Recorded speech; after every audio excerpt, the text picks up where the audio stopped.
Very very welcome to all साथियों। Exam fighter number 1 पर आप सभी का हार्दिक स्वागत है। साथियों, राजस्थान असिस्टेंट प्रोफेसर एग्जाम जो कि आपका 7 जनवरी 2024 को प्रस्तावित है। पेपर थर्ड का आपका एग्जाम होगा। पेपर थर्ड सभी के लिए कंपलसरी होता है, जो कि मुख्य रूप से राजस्थान जीके पर आधारित है। पेपर थर्ड तो राजस्थान जीके में हम लोगों ने राजस्थान के ज्योग्राफी को देख लिया है। अब राजस्थान के राज व्यवस्था, राजस्थान के पॉलिटिकल सिस्टम को देखेंगे, राजस्थान की पॉलिटी को देखेंगे। तो राजस्थान की पॉलिटी का ये पहला क्लास है साथियों, ये फर्स्ट क्लास है ना, फर्स्ट क्लास। और जिस प्रकार राजस्थान के राज व्यवस्था पॉलिटी ऑफ राजस्थान को सिलेबस में शामिल किया गया, बिल्कुल सिलेबस ओरिएंटेड। जो पहला टॉपिक हमारा राज्यपाल, तो राजस्थान की राज्य व्यवस्था में पहला टॉपिक राज्यपाल को आज हम लोग देखने वाले हैं। और राज्यपाल से जुड़ी हुई हर एक चीज़ों को देखेंगे। एक क्लासेस नहीं, इसके लिए 2 क्लासेस हम लोग लेंगे ताकि अच्छे से राज्यपाल हो जाए। फिर इनमें कौन-कौन से प्रश्न आ सकते हैं उसको भी सॉल्व करेंगे। तो चलिए साथियों स्टार्ट करते हैं और देखते हैं, राज्यपाल के बारे में पढ़ते हैं। राजस्थान स्टेट सिस्टम, जिसमें हम लोग देखने वाले गवर्नर, गवर्नर के बारे में। तो चलिए स्टार्ट करते हैं। जैसे राज्य सरकार, हमें तो सेंट्रल गवर्नमेंट को पढ़ना नहीं है, क्योंकि जो भी प्रश्न आएंगे ये राजस्थान से ही आएंगे, राजस्थान जीके का ही प्रश्न आएगा। तो हम लोग राज्य सरकार के स्वरूप को देखते हैं। तो राज्य सरकार का जो स्वरूप है राजस्थान में, उसके 3 अंग है। हालांकि ये लगभग हर एक स्टेट का ही यही अंग है, तो हम लोग यहाँ राजस्थान को फोकस करके देख रहे हैं। तो साथियों, सरकार के जो अंग हैं 3 हैं। कौन कौन से अंग हैं? एक है कार्यपालिका बोलते हैं, दूसरा विधायिका, तीसरा न्यायपालिका। कार्यपालिका, विधायिका और न्यायपालिका आपको समझना चाहिए। सबसे पहले आप इसमें अच्छे से समझने के लिए आप विधायिका को समझें। विधायिका क्या होता है? किसी राज्य में व्यवस्था जो चलेगी, उसके लिए जो नियम बनेगा, कानून बनेगा, उसे कौन बनाएगी? विधायिका। विधायिका कैसे बनाएगी? विधानमंडल में पारित करके, और गवर्नर का उसमें हस्ताक्षर हो जाएगा, तो फिर आपका विधायिका बन जाएगी। विधायिका कानून बना देगी, और वह कानून सही तरीके से चले, वह कानून का जमीन पे अक्षर से पालन हो, इसकी जिम्मेदारी होती है कार्यपालिका। कार्यपालिका में आते हैं सभी अधिकारीगण, जिसमें सबसे सर्वोच्च कार्यपालिका पे हम लोग राज्यपाल को देखते हैं। इसके बाद फिर मुख्यमंत्री है, उसका मंत्रिपरिषद है, और जो आईएएस हैं, आईपीएस है, सभी कार्यपालिका के ही अंग हैं। अब विधायिका ने जो नियम बनाया, कार्यपालिका ने जो उसे लागू किया, क्या इसने संविधान के तहत किया कि संविधान का उल्लंघन किया? इस कार्य को देखने का दायित्व है न्यायपालिका को, जो कि राज्य में हाई कोर्ट हुआ करती है। तो न्यायपालिका भी है। न्यायपालिका एक तरह से कह सकते हैं गार्जियन का काम करती है, कि उनके दोनों अंगों ने, विधायिका और कार्यपालिका ने, अपने कार्य को अपने विधिपूर्वक एकदम बिल्कुल नियम से अंजाम दिया है कि कहीं उसका उल्लंघन हुआ तो नहीं। अगर उल्लंघन हुआ है तो न्यायपालिका उसमें हस्तक्षेप करती है। तो कार्यपालिका, विधायिका और न्यायपालिका आप लोग समझ गए। अब चलिए स्टार्ट करते हैं। कार्यपालिका से संबंधित कौन सा भाग है संविधान में? जैसे कि 22 भाग हैं। संविधान में कितने भाग हैं? 22, टोटल 22 भाग हैं। उसमें से जो भाग 6 है, भाग 6 है, वह क्या है? राज्य सरकार के संबंध में। भाग 6 को किसके संबंध में? राज्य सरकार के संबंध में। तो आपसे पूछा जाएगा राज्यों से संबंधित जो प्रावधान है वो किस भाग में दिए गए? तो भाग 6 में दिए गए। भाग 6 में कार्यपालिका का वर्णन है, राज्यों की कार्यपालिका, राज्यों की विधायिका और राज्यों की न्यायपालिका। इसी तरह सबके लिए अलग आर्टिकल है। तो राज्य की जो कार्यपालिका है उसके लिए 152 से लेकर 167 है ना, 152 से लेकर 167, इसे आपको याद करना चाहिए। कि आपसे पूछा जाएगा राज्यों के कार्यपालिका के सामने प्रावधान संविधान के किन अनुच्छेदों में है? तो 152 से 167 या 152 से 167। जो कार्यपालिका होती है उसमें प्रमुख होते हैं राज्यपाल, मुख्यमंत्री और महाधिवक्ता। कौन कौन होता है? राज्यपाल, मुख्यमंत्री और महाधिवक्ता। इसी प्रकार सरकार का दूसरा अंग होता है, वो होता है हमारा विधायिका। भाग 6 में ही है ये, और इसके लिए अनुच्छेद 168 से 213, 168 से 213। जो विधायिका के संबंधी प्रावधान है वो आर्टिकल 168 से 213 के बीच है। और इसके प्रमुख अंग कौन कौन से? राज्यपाल, विधानसभा, विधान परिषद। न्यायपालिका से संबंधित प्रावधान, जो राज्यों की न्यायपालिका है मीन्स हाई कोर्ट है, उनसे संबंधित जो प्रावधान है, अधीनस्थ न्यायालय है, उनसे संबंधित प्रावधान संविधान के अनुच्छेद 214 से लेकर 337 के बीच में है। इसमें हाई कोर्ट और अधीनस्थ न्यायालय आते हैं। चलिए आगे बढ़ते हैं। जो हमारा विधानमंडल होता है विधायिका, वह 3 चीज़ों से मिलकर बनता है, राज्यपाल, विधानसभा और विधान परिषद मिलके हमारा विधानमंडल बनता है। कहीं-कहीं विधान परिषद नहीं होता है, वहाँ सिर्फ राज्यपाल और विधानसभा मिलकर ही विधानमंडल का निर्माण कर लेती है और वही विधायिका कहलाती है उस राज्य की, और वही उस राज्य में का नियम कानूनों को बनाने का कार्य करती है। जैसा हम लोग देख रहे हैं कि सबसे पहले हम लोग कार्यपालिका को यहाँ पर दिए हुए हैं, कार्यपालिका। तो कार्यपालिका कब से शुरू, किस आर्टिकल से शुरू है? 152 से।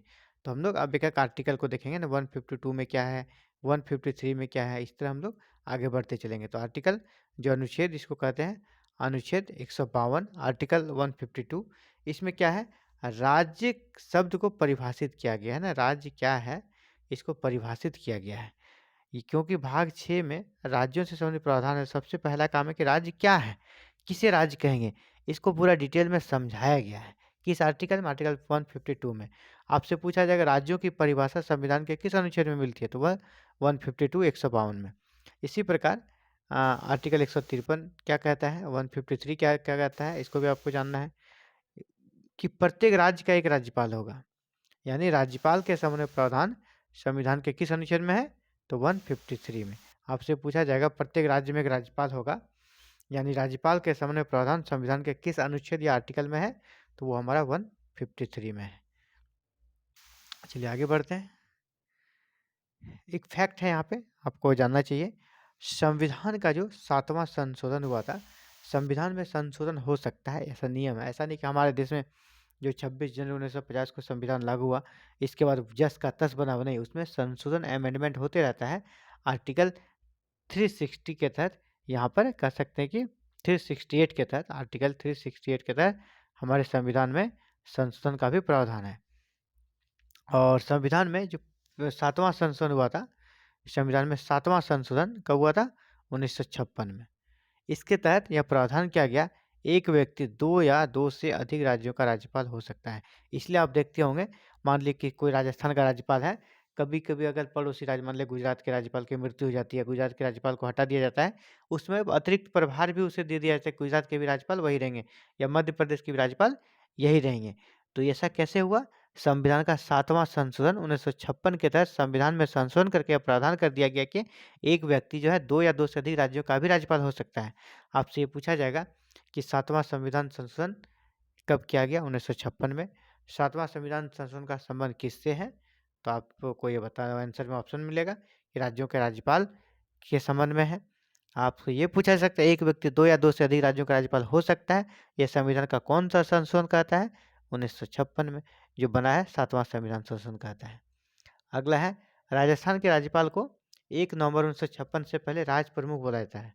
राजस्थान में जो आज हम लोग जिसको राज्यपाल बोलते हैं, गवर्नर बोलते हैं, 1 नवंबर 1956 से पहले उसका नाम क्या था? राज प्रमुख। तो 1 नवंबर 1956 के पहले गवर्नर को क्या बोलते थे? राज प्रमुख। चलिए आगे बढ़ते हैं। आर्टिकल 154, आर्टिकल 154 क्या कहता है? राज्य की कार्यपालिका की संपूर्ण शक्तियां राज्यपाल में निहित होगी। कार्यपालिका की संपूर्ण शक्तियां किसमें निहित होगी? राज्यपाल में। ये कौन सा आर्टिकल कहता है? आर्टिकल 154। मतलब हो गया कि राज्य कह सकते हैं सर्वोच्च शक्ति राज्य का राज्यपाल ही होता है, लेकिन ये एक्चुअली कागजी कार्यपालिका के प्रमुख होते हैं, वास्तविक प्रमुख तो मुख्यमंत्री जी ही होते हैं। तो यहाँ पर अगर आपसे पूछा जाएगा राज्य की कार्यपालिका के प्रमुख कौन होते हैं, तो ऐसे आपको डालना है राज्यपाल। अगर पूछा जाएगा वास्तविक प्रमुख कौन होता है, तो मुख्यमंत्री। अगर पूछा जाएगा राज्य की कार्यपालिका के प्रमुख राज्यपाल होते हैं, ऐसा किस आर्टिकल में कहा गया है, किस अनुच्छेद में कहा गया है? तो आर्टिकल 154 में। इसी प्रकार आर्टिकल 155 क्या कहता है कि राज्यपाल की नियुक्ति राष्ट्रपति के द्वारा की जाएगी। राज्यपाल की जो नियुक्ति होगी कौन करेंगे? राष्ट्रपति करेंगे। लेकिन हालांकि इसको डिटेल्स में अगर आप देखें तो हालांकि नियुक्ति राष्ट्रपति के द्वारा ही होता है, लेकिन राष्ट्रपति अपने मन से किसी को भी राज्यपाल नहीं बना सकते हैं। जो संघीय मंत्री परिषद होती है उनके सलाह पर ही, उनके एडवाइस पर ही जो राष्ट्रपति है वो राज्यपाल की नियुक्ति करते हैं। वास्तविकता यही है। किस आर्टिकल के तहत नियुक्ति करते हैं? आर्टिकल 155 के तहत। राज्यपाल की नियुक्ति के संबंध में 2 फैक्ट आपको याद रखना चाहिए। ये 2 फैक्ट है, एक है सहकारिता आयोग जिसका गठन 1983 में हुआ था, एक है पुच्छी आयोग जिसका गठन 2007 में हुआ था। पुच्छी आयोग और सहकारिता आयोग का गठन राज्यपाल की नियुक्ति के संबंध में विचार विमर्श करने के लिए किया गया था कि राज्यपाल की नियुक्ति किस प्रकार हो। जैसे कि सहकारिता आयोग सहकारिता आयोग ने कहा कि राज्यपाल की जो नियुक्ति होती है इसमें उस राज्य का, जिस राज्य के निवासी है वहाँ के लोग वहाँ पे राज्यपाल नहीं बने, इस संबंध में उन्होंने कहा। तो वहीं पुच्छी आयोग ने क्या कहा, पुच्छी आयोग ने कहा कि इसके लिए राज्यपाल की नियुक्ति के लिए कॉलेजियम की व्यवस्था हो। कॉलेजियम में जो प्रधानमंत्री रहेंगे, अध्यक्ष, विपक्ष के नेता रहेंगे। तो इस प्रकार इन्होंने अलग अलग चीज़ें कही, लेकिन कॉलेजियम वाले को सरकार ने अस्वीकार कर दिया। कॉलेजियम का जो प्रावधान दिया था पुच्छी आयोग ने, इसे सरकार ने क्या कहा, अस्वीकार कर दिया। और जिस प्रकार सहकारिता आयोग ने कहा कि संबंधित राज्य से नहीं होना चाहिए। और दूसरा इन्होंने ये कहा था सहकारिता आयोग के कि जिस राज्य के लिए राज्यपाल की नियुक्ति की जा रही है उस राज्य के मुख्यमंत्री से भी परामर्श लिया जाए, उस राज्य के सीएम से भी परामर्श लिया जाए। तो हालांकि ये इन दोनों चीज़ों का पालन आज किया जाता है। हालांकि इसे कह सकते हैं कानूनी अमली जामा नहीं पहनाया गया है, इसे संवैधानिक रूप नहीं दिया गया, लेकिन इसे परंपरा में पालन किया जाता है कि देखिए अभी कि जिस भी राज्य में गवर्नर नियुक्त होते हैं उस राज्य के वो हालांकि निवासी नहीं होते। दूसरा फिर ये भी देखा जाता है कि उस राज्य के मुख्यमंत्री से परामर्श लेने की बात कहीं कहीं मिलती है सामने कि हाँ परामर्श लिया जा रहा है, लेकिन बहुत ज़्यादा इस सीएम वाला मैटर पे नहीं। क्यों, अगर पक्ष की सरकार है, उसी पार्टी, मान लीजिए कि बीजेपी अभी एनडीए है सेंट्रल में, अगर उसी स्टेट में भी एनडीए की सरकार है तो फिर वहाँ के सीएम से थोड़ा परामर्श लिया जाता है। लेकिन वो अभी देखते हैं कि अगर विपक्षी पार्टी की सरकार है तो बिल्कुल भी उससे सलाह नहीं लिया जाता है। यानी ये मैंडेटरी नहीं है, ये वॉलंटरी के रूप में इसका इस्तेमाल किया जाता है इन आयोग की सिफारिशों को। तो आपसे पूछा जाएगा सहकारी आयोग का संबंध किससे है, तो राज्यपाल की नियुक्ति से। आपसे पूछा जाएगा पुच्छी आयोग का संबंध किससे, तो राज्यपाल की नियुक्ति से संबंधित। और इसका गठन कब किया गया था, सरकार सहकारी आयोग 1983, और पुच्छी आयोग का 2007 में। इसको आपको याद रखना चाहिए। अगला है आर्टिकल 156। 156 क्या कहता है, राज्यपाल के कार्यकाल के संबंध में है कि राज्यपाल का कार्यकाल कितना होगा। तो साथियों राज्यपाल का कार्यकाल 5 साल होता है। राज्यपाल का कार्यकाल कितना होता है, 5 ईयर होता है। राज्यपाल का कार्यकाल के संबंध में प्रावधान किस आर्टिकल में दिया गया, आर्टिकल 156 में। और राज्यपाल का कार्यकाल 5 ईयर होता है। हालांकि इसके संबंध और दो छोटे छोटे आर्टिकल है, सब आर्टिकल जिसको कहते हैं, आर्टिकल 156(1) और आर्टिकल 156(2). 156(1) क्या कहता है, राज्यपाल राष्ट्रपति के प्रसाद पर्यंत पद पर बना रहता है। राज्यपाल कैसे पद पर बना रहता है, राष्ट्रपति जब तक चाहे वो पद पर बने रहेंगे। यानी जो राज्यपाल है राष्ट्रपति के प्रसाद पर्यंत पद पर बना रहता है। ऐसा किस आर्टिकल में कहा गया है, 156(1) में कहा गया है। इसी प्रकार आर्टिकल 156(2) है। आर्टिकल 156(2) क्या कहता है, राज्यपाल राष्ट्रपति को त्याग पत्र देकर अपना पद छोड़ सकता है। तो इन दोनों में आप माइनर अंतर समझना है। 156(1) क्या कह रहा है कि राज्यपाल राष्ट्रपति के प्रसाद पर्यंत पद पर बना रहता है, यानी राष्ट्रपति जब तक चाहे तब तक वो उसके पद पर बना रहता है। राज्यपाल अपने पद पर प्रसाद पर्यंत में राष्ट्रपति की इच्छा पर बना रहता है। ये 156(1) कहता है। आर्टिकल 156(1) क्या कहता है, राज्यपाल राष्ट्रपति के प्रसाद पर्यंत ही पद पर बने रहते हैं। और 156(2) क्या कहता है, इसको आपको याद रखना है, राज्यपाल राष्ट्रपति को त्याग पत्र देकर अपना पद छोड़ सकता है।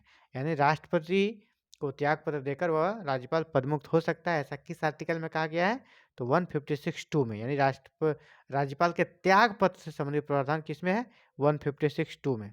एक फैक्ट है जिसे मैंने बीच में डाल दिया आप सभी के लिए कि राज्यपाल का वेतन कितना ये पूछा जाता है। तो वर्तमान में राज्यपाल का वेतन है 3.5 लाख रुपये प्रति महीना, प्लस अन्य जो भत्ते मिलते हैं, आवास मिलते हैं, वो अलग है। इस कैश उसको 3.5 लाख रुपये मिलता है। अगला है आर्टिकल 157। आर्टिकल 157 क्या कहता है, राज्यपाल की योग्यता। राज्यपाल की योग्यता क्या होना चाहिए, तो उसके बारे में 2 ही चीज़ें दी गई है, बस 2 ही योग्यता मांगी गई है। पहला भारत का नागरिक हो, दूसरा न्यूनतम 35 वर्ष आयु हो।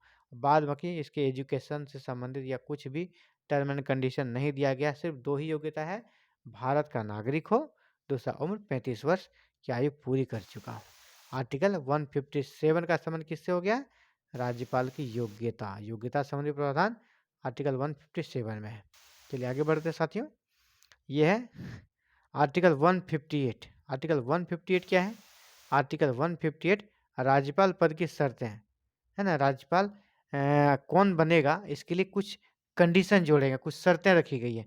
पहला, राज्यपाल जो कि पहला भारत का नागरिक हो, 35 वर्ष की आयु पूरी कर चुका हो, वो तो है ही। इसके अलावे कौन व्यक्ति राज्यपाल नहीं बन सकता है, इसके लिए टर्म एंड कंडीशन लगाया गया है। किसके तहत?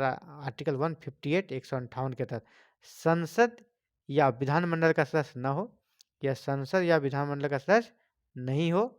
दूसरा, लाभ या सरकारी पद पर कार्यरत न हो, लाभ या सरकारी पद पर कार्यरत नहीं हो, किसी लाभ या सरकारी पद पर कार्यरत नहीं हो। दूसरा, संसद या विधानमंडल का सदस्य न हो। ये शर्त डाला गया है कौन सा आर्टिकल? आर्टिकल 158 आर्टिकल 158 के तहत। अगला है आर्टिकल 159। आर्टिकल 159 क्या कहता है? राज्यपाल पद की शपथ राज्यपाल को शपथ राज्य के उच्च न्यायालय का मुख्य न्यायाधीश दिलाता है। यानी राज्यपाल को जो शपथ दिलाता है वो कौन दिलाता है? राज्य का, उस राज्य के का जो हाईकोर्ट होता है उसका मुख्य न्यायाधीश। राज्यपाल को शपथ कौन दिलाता है? इसके संबंध में क्या कहा गया है आर्टिकल 159 में? कि उस राज्य के मुख्य न्यायाधीश उसको शपथ दिलाएंगे। अगर मुख्य न्यायाधीश नहीं हो, अगर वो किसी कारण से पद रिक्त हो, तो राज्य के जो उच्च न्यायालय है, हाईकोर्ट है, उसका जो वरिष्ठतम सबसे सीनियर जो न्यायाधीश हैं वो उनको शपथ दिलाएंगे। ऐसा वार आर्टिकल 159 में कहा गया है। तो राज्यपाल के शपथ के संबंध में प्रावधान हो गया आर्टिकल 159 में।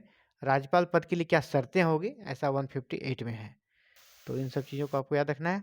इसी प्रकार अंतिम आज की क्लासेस का आर्टिकल हम लोग देख लेते हैं, आर्टिकल 160। आर्टिकल 160 क्या कहता है? कुछ आकस्मिकताओं में राज्यपाल के कृत्यों का निर्वहन के लिए राष्ट्रपति को अधिकार। कुछ अगर आकस्मिकता आ जाती है, इमरजेंसी आ जाती है, उस समय में अगर कोई भी देखा जाएगा ऐसा प्रावधान नहीं है कि राज्यपाल इस कृत्य को कैसे निर्वहन करेंगे, तो उस वक्त राष्ट्रपति को अधिकार है कुछ विशेष नियम बनाकर उस कर्तव्य और दायित्व का निर्वहन करवाएं। यानी यहाँ पर राष्ट्रपति को दिया है आकस्मिकताओं में अधिकार राज्यपाल के संबंध में। ऐसा किसमें कहा गया? आर्टिकल 168 में।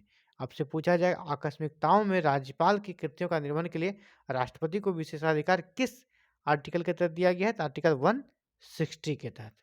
तो साथियों आज के क्लासेस में हम लोग इतना ही देखेंगे। इसके बाद कल हम लोग राज्यपाल के अधिकार, किस टाइप के उनको अधिकार मिले हैं, इन सब चीज़ों के बारे में देखेंगे। और राज्यपाल को कल हम लोग क्लोज कर देंगे। राज्यपाल हमारा कल कंप्लीट हो जाएगा ये चैप्टर। तो आज के क्लासेस में इतना ही साथियों। Thank you very very much for watching this video and connecting to exam fighter banner. साथियों आप भी चाहते हैं Rajasthan RPSC assistant professor paper 3 की कंप्लीट तैयारी करें, बिल्कुल यूनिट वाइज तैयारी करें, सिलेबस के अकॉर्डिंग तैयारी करें, तो हमारे साथ जुड़ सकते हो बिल्कुल फ्री में। बस चैनल को सब्सक्राइब करके इसके बेल आइकन को प्रेस करके ऑल बटन को क्लिक करके आप सारे क्लासेस का लाभ उठा सकते हैं और अपनी तैयारी को कंप्लीट कर सकते हैं। Thank you very very much for watching this video and connecting to exam fighter number. अगर चैनल पर नए, चैनल को सब्सक्राइब कर लें, बेल आइकन को प्रेस करके ऑल बटन को जरूर क्लिक कर लें। Thank you very very much.